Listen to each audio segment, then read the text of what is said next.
ربنا آتنا في الدنيا حسنة وفي الآخرة حسنة وقنا عذاب النار۔ اسی طرح سے شرک کے اسباب میں سے، شرک کے ذرائع میں سے ایک اہم اسباب انبیاء کرام، علماء کرام، بزرگوں کی تعظیم میں غلو کرنا، یہ سب سے بڑا سبب ہے جس کی وجہ سے ہمارے معاشرے کے اندر آج شرک واقع ہوا ہے۔ آدم علیہ السلام کے بعد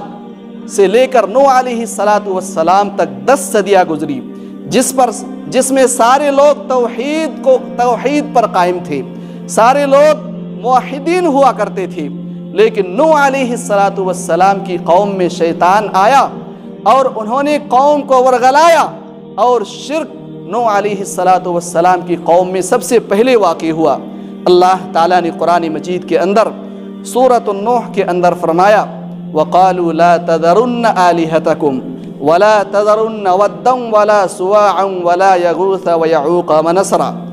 نوح علیہ السلام نے اپنی قوم کو نصیحت کی، شرک سے ڈرایا، توحید کی دعوت دی، تو ان کی قوم والوں نے توحید کو ماننے سے انکار کر دیا اور کہا کہ تم اپنے معبودوں کو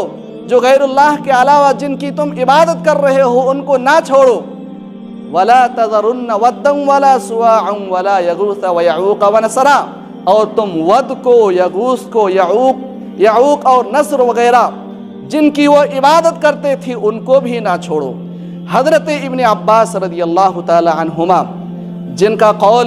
امام بخاری نے اپنی صحیح کے اندر ذکر کیا ہے، اس آیت کریمہ کی تفسیر میں فرماتے ہیں کہ ود، سوا، یغوث، یعوق، نصر، یہ 5 ایسے نام ہیں، 5 ایسے اسماء ہیں جو نوح علیہ السلام کے نیک قوم کے نیک لوگ تھے۔ جب ان کا انتقال ہو گیا، یہ لوگ اس دنیا سے رخصت ہو گئے، تو شیطان ان کے بعد میں آنے والی لوگوں کے پاس آیا اور ان کو ورگلایا اور کہا کہ یہ تمہاری قوم کے نیک لوگ تھے۔ ان کا جب انتقال ہوا تو شیطان نے ان کو بہکایا اور کہا کہ یہ لوگ نیک لوگ تھے، تم ان کی مورتیاں بنا لو، ان کی تصویریں بنا لو، ان کا مجسمہ بنا لو، تاکہ تم جب ان کی مجسمہ دیکھو، ان کی تصویروں کو دیکھو تو تمہیں بھی عبادت میں دل لگے، تمہارا بھی عبادت کرنے میں دل لگے۔ شیطان نے ان کو دھوکہ دیا، اور جب یہ والی نسل ختم ہو گئی، جب دوسری نسل آئی تو شیطان نے ان کو ورگلایا اور کہا کہ یہ لوگ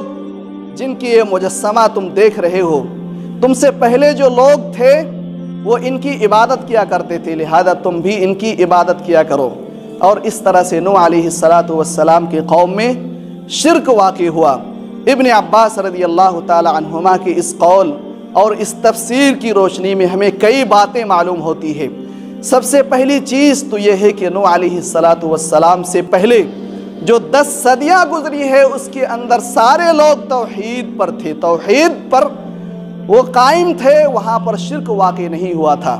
سب سے پہلا شرک جو سب سے پہلے واقع ہوا ہے وہ نوح علیہ السلام کی قوم میں واقع ہوا، اور اس کی وجہ یہ ہے کہ انہوں نے اپنے نیک لوگوں کی تصویریں نصب کی، مجسمہ بنایا، جس کی وجہ سے ان کے اندر یہ شرک واقع ہوا۔ اور یہی وہ چیز ہے جو نیک لوگوں کی تعظیم میں، ان کے احترام میں غلو کی وجہ سے واقع ہوئی ہے۔ لہذا ہمیں نیک لوگوں کی احترام میں غلو سے کام لینے کی کوشش نہیں کرنی چاہیے۔ اسی لیے اللہ کے رسول صلی اللہ علیہ وسلم نے اور خود اللہ تعالیٰ نے ہر طرح کے غلو سے، دین کے ہر باب میں ہمیں غلو سے منع کیا ہے۔ اللہ تعالیٰ نے فرمایا یا اہل الکتاب لا تغلوا فی دینکم ولا تقولوا علی اللہ الا الحق انما المسیح عیسی ابن مریم رسول اللہ۔ اللہ تعالیٰ نے فرمایا اے لوگو تم اپنے دین کے سلسلے میں غلو سے نہ کام لو، اللہ تعالیٰ کے سلسلے میں صحیح بات کہو۔ عیسیٰ علیہ السلام صرف اللہ تعالیٰ کے ایک رسول ہیں، وہ معبود نہیں ہے، وہ الہ نہیں ہے۔ اسی طرح سے اللہ کے رسول صلی اللہ علیہ وسلم نے فرمایا ایاکم والغلو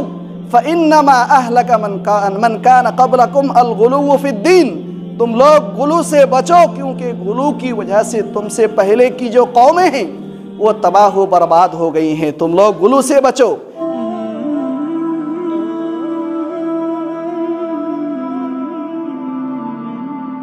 Oh